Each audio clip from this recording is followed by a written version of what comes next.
Pues efectivamente, ahora sí, vamos a cerrar esta jornada, este primer día del inversor del economista con Unicaja.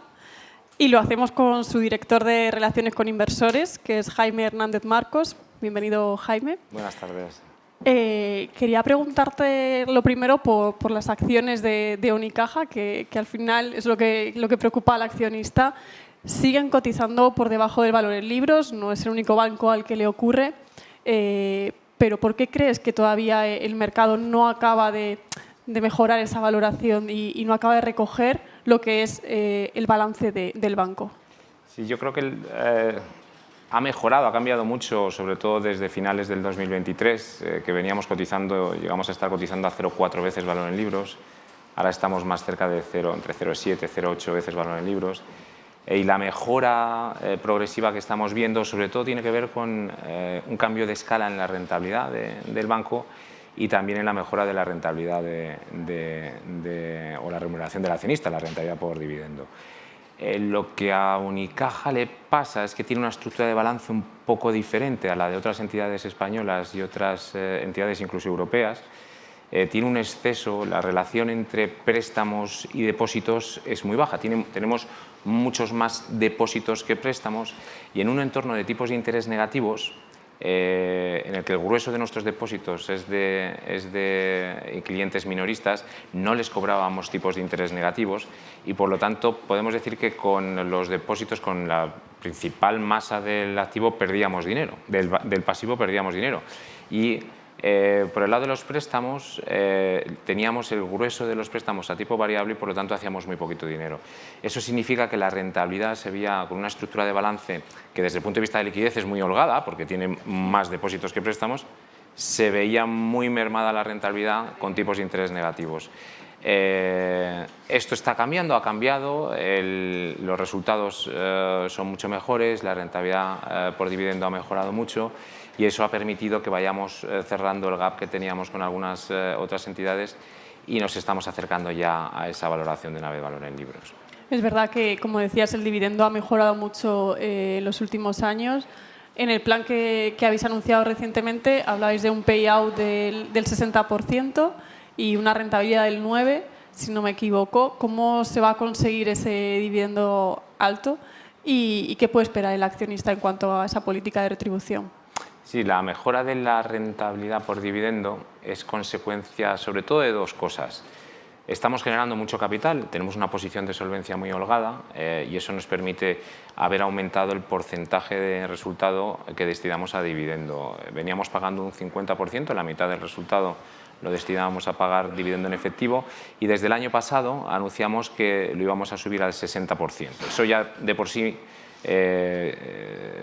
implica cierta mejora, pero sobre todo lo que ha cambiado es que el resultado de la entidad ha mejorado mucho. Veníamos reportando resultados por debajo de 300 millones al año en los últimos 3 años, desde la fusión con Liberbank hasta el año 2023, y en el 2024 nos acercamos a los 600 millones, más de 570 millones de euros.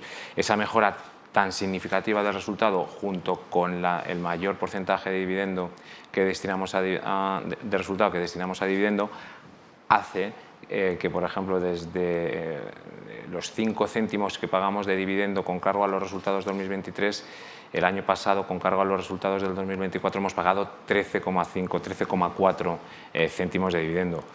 A final de año estábamos cotizando alrededor de 1,2 euros por acción, 13 céntimos sobre 1,2 o 1,20 euros, pues te hace la rentabilidad que estamos mencionando. Ahora es verdad que la cotización ha seguido mejorando y, por lo tanto, desde más del 10% de rentabilidad por dividendo que teníamos el año pasado, si repitiéramos el dividendo, este año, como ha subido la cotización, pues estaríamos en rentabilidades un poquito más bajas por dividendo, pero todavía pero hay capacidad para mejorarlo.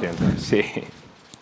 En ese plan también contemplabais una retribución adicional, decíais, a partir del próximo año. Entiendo que os referíais a recompras de acciones. ¿Eso va a ser posible? ¿También se va a combinar con ese dividendo en efectivo? ¿Qué esperáis por esa pata? Sí, a finales del año pasado compartimos con el mercado las las prioridades que tenemos estratégicas para los próximos 3 años. Tenemos un compromiso de dar un resultado acumulado en esos 3 años de 1.600 millones de euros y el 85% de ese resultado queremos devolvérselo a los accionistas. El 60% va a venir en forma de dividendo en efectivo, pero hay otro dividendo adicional que podría venir o bien también en la forma de dividendos adicionales o remuneración adicional o bien en la forma de recompras.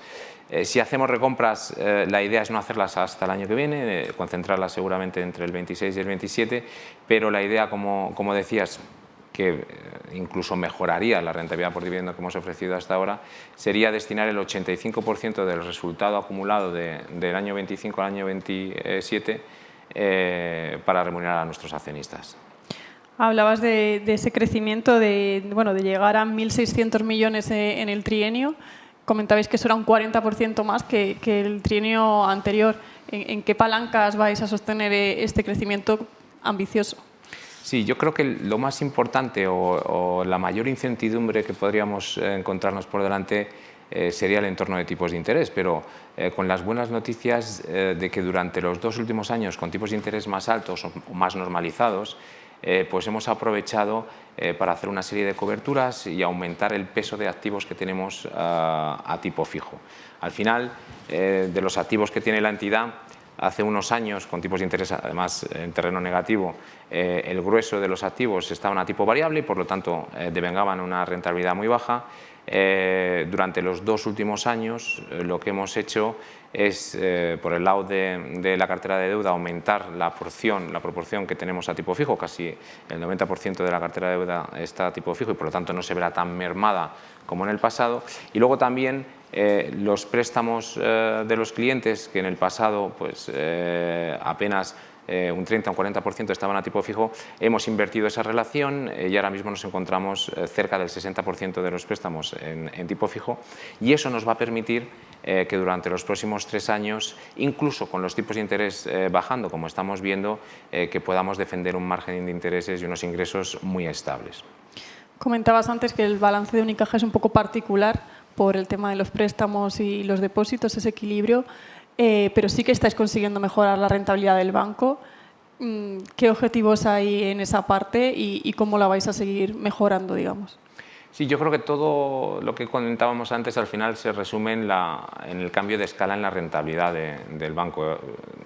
Hace 3 años, hace 4 o 3 años veníamos dando rentabilidad sobre fondos propios del 4 o 5%. Entre otras cosas porque estábamos digiriendo pues, algunos procesos de consolidación, estábamos destinando una parte de los ingresos todavía relativamente más que otros bancos a hacer dotaciones y luego pues, veíamos la rentabilidad mermada por un entorno de tipos de interés negativo. Esa rentabilidad que como decía, pues estaba en torno al 5%, incluso por debajo del 5% en los últimos años, ya en el año 2024 se acercó al 10%. En el primer trimestre del 2025, que reportamos resultados este lunes, ya se mantenía en ese 10%. Si lo ajustamos además por el exceso de capital que tiene la entidad, pues está incluso por encima del 10%, en niveles del 11%. Y esa mejora de la rentabilidad, que nosotros entendemos que es más estructural, que no es puntual, por estas medidas que mencionábamos antes, pensamos que la podemos mantener a futuro. Por encima del 10, entiendo, entonces. El objetivo que tenemos en estos momentos es un poquito más conservadores, es mantenerla en el 10%. Seguiremos, intentaremos trabajar para intentar que sea superior, pero a día de hoy el objetivo formal es acercarnos a ese 10%. Hablabas también antes mucho de la bajada de tipos y hemos tenido diferentes bancos hoy aquí. No sé cómo ves el camino de la banca, porque al final ha sido un sector que ha traído a muchos inversores en los últimos años con la subida de tipos que hemos visto. ¿Crees que con la bajada esto puede revertirse? Porque de momento está aguantando el sector muy bien. ¿O qué esperáis? ¿Esperáis que estéis manteniendo a ese inversor que se ha vuelto a interesar por la banca? Bueno, yo creo que en el caso concreto de Unicaja, desde luego, de una manera muy clara, pero de manera general, los bancos españoles sufrimos tanto con tipos de interés negativos durante tanto tiempo, en términos de rentabilidad, que en el momento que hemos visto a unos tipos de interés un poquito más normalizados, hemos aprovechado mediante diferentes estrategias. No todos hemos implementado la misma, pero hemos aprovechado para hacer una serie de coberturas y poder aprovecharnos para sufrir menos en el caso de que los tipos de interés cayeran. Nosotros, para que te hagas una idea, con tipos de interés, con el Euribor 12 meses en menos 50 puntos básicos, nuestro margen de intereses en un año pues apenas llegaba a los 1.000 millones de euros. El año pasado fueron 1.500 millones de euros, que son 2/3 de los ingresos de la entidad. Lo que hemos hecho es aprovechar estos 2 últimos años con tipos de interés más altos, como decía, para hacer una serie de coberturas, aumentar la proporción de activos que tenemos en tipo fijo para que no se vean mermados aunque los tipos de interés bajen, y por eso hemos podido comprometernos con el mercado para mantener para los próximos 3 años, que es un poco el horizonte del plan, un margen de intereses por encima de 1.400 millones. Es verdad que seguramente baje algo en comparación con el año 2025, pero seguirá estando muy por encima de los niveles que veíamos hace 2 o 3 años. Yo creo que el conjunto del sector ha puesto de una manera o de otra manera políticas y se ha llevado a cabo procesos de cobertura para sufrir menos en el caso que los tipos de interés, como está ocurriendo, pues cayeran. Por lo tanto, yo creo que desde luego lo que nos hace más daño son tipos negativos, tipos algo más bajos de lo que teníamos no es tan malo, y además hemos hecho los deberes, yo creo que en el conjunto del sector, para poder salvarlo. Y en cuanto al inversor extranjero, que no sé qué porcentaje del capital supone ahora de Unicaja, pero también veis ese interés mayor que ha venido gracias a parte del contexto, pues también por ese mayor interés por Europa, por España, y no sé si estáis percibiendo que está llegando más inversor institucional extranjero al capital. Sí, yo creo que ha habido flujos positivos, en este caso, desde Estados Unidos, sobre todo desde finales del año pasado. Una vez que empezaron a asimilar que la sensibilidad a tipos de interés, sobre todo de los bancos españoles, pues era mucho menor a la sensibilidad a tipos que habíamos visto en el pasado, por todo lo que habíamos comentado antes. Todo esto también se ha visto ayudado por los anuncios que han venido por parte de Alemania, con una serie de medidas que han ido más allá incluso de las que esperaba el mercado, con un fondo para infraestructuras de una relevancia muy importante, y que es verdad que hizo que el interés y que los flujos desde un mercado de renta variable en Estados Unidos, que desde finales del año pasado estaba en máximos históricos, pues buscaban alternativas de inversión, y sí que yo creo que el sector en general también, pero en el caso particular nuestro sí hemos visto flujos positivos desde inversores institucionales de Estados Unidos en los comienzos de año.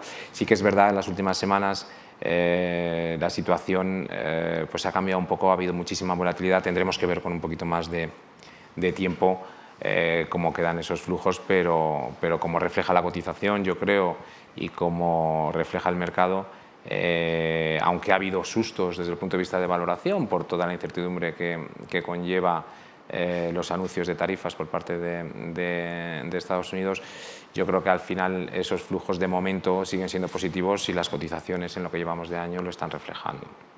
Por cerrar el círculo y volviendo a lo que te preguntaba al principio, ¿ha mejorado mucho el valor, o sea, el precio sobre el valor en libros? ¿Os veis cotizando en algún momento cerca de una vez, cerca de ese valor contable que tiene la compañía? Sí, claro. Yo creo que además el cotizar en relación a valor en libros, o bien por encima o bien por debajo, lo que muestra es también una oportunidad, ¿no? Nosotros somos una entidad que nos ha llevado un poquito más de tiempo empezar a cerrar un poquito ese gap de rentabilidad con otras entidades, pero eso también ha supuesto una oportunidad para aquellos accionistas que habían apostado por Unicaja en el pasado, ¿no? Al final, ten en cuenta que con rentabilidades del 4%, con ROEs o ROTES del 4 o 5%, la acción estaba cotizando por debajo de €1. A lo largo de todo el año 2023 estuvimos cotizando por debajo, en torno a €1, por debajo de €1, con rentabilidades que no llegaban al 5%. En el 2024 nos hemos acercado a rentabilidades del 10% y cerramos el año en 1,2, entre 1,2 y 1,3 euros por acción, y ahora mismo estamos cotizando 1,6, 1,7, entre 1,6 y 1,7, después de haber tocado máximos en 1,8 justo antes del anuncio de los aranceles. Yo creo que la cotización de alguna manera refleja ese cambio de escala en la rentabilidad de la entidad, y lo que tenemos que hacer es seguir trabajando para mostrar y dar a entender que ese cambio de escala es estructural y que ha venido para quedarse, y que a futuro podremos seguir acortando esas diferencias que tenemos con algunas otras entidades. Pues muchísimas gracias, Jaime, y también muchísimas gracias a todos los pues nuestros lectores y los usuarios de la página web que nos han seguido en directo durante el día. Y aprovecho para decirles también que hasta la semana que viene no tendremos colgados todos los vídeos de todas las entrevistas, pero a partir de la semana que viene lo podrán consultar ahí y también en el diario en papel que publicaremos el próximo sábado. Muchas gracias. A vosotros, gracias.